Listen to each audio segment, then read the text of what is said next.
வணக்கம் ஃப்ரெண்ட்ஸ். மாண்புமிகு முதலமைச்சர் அவர்கள் சமீபத்தில் சைதாப்பேட்டையில் இருக்கக்கூடிய அரசினர் மாணவர் விடுதியில் நேரடியாக களத்தில் குதித்து மாணவர்கள் குறைய அங்குள்ள பிரச்சனைகளை ஆய்வு மேற்கொண்டிருக்கார்.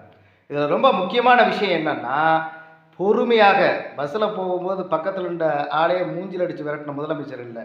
இவர் அருகில் போய் பொறுமையாக அவங்க சொல்கிற எல்லா விஷயங்களையும் கேட்டு அந்த உயர்மட்ட அதிகாரிகளை கூப்பிட்டு உடனடியாக அவைகளுக்கு நடவடிக்கை எடுக்குன்னு சொன்னார்.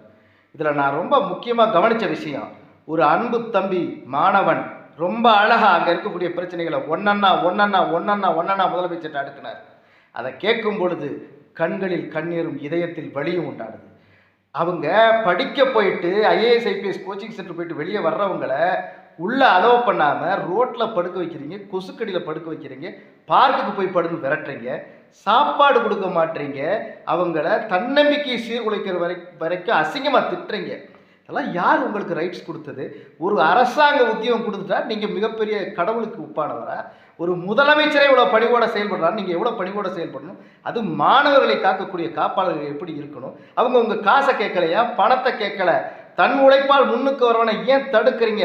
சமத்துவ சமூகம் படைக்கணும்னு நினைக்கிறாங்க. இவங்க வந்தால் தான் ஏன் முடியும், இந்த பசங்க வந்தால் தான் நாளைக்கு எல்லாரும் ஒன்றுன்ற நிலை வரும். அதை கெடுக்கிறீங்க, கீழ்த்தரமாக நடக்கிறீங்க. இது உங்களுக்கு அழகா?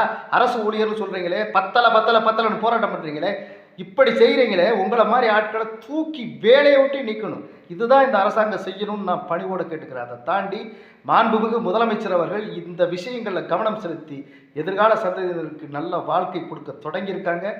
Hats off CM.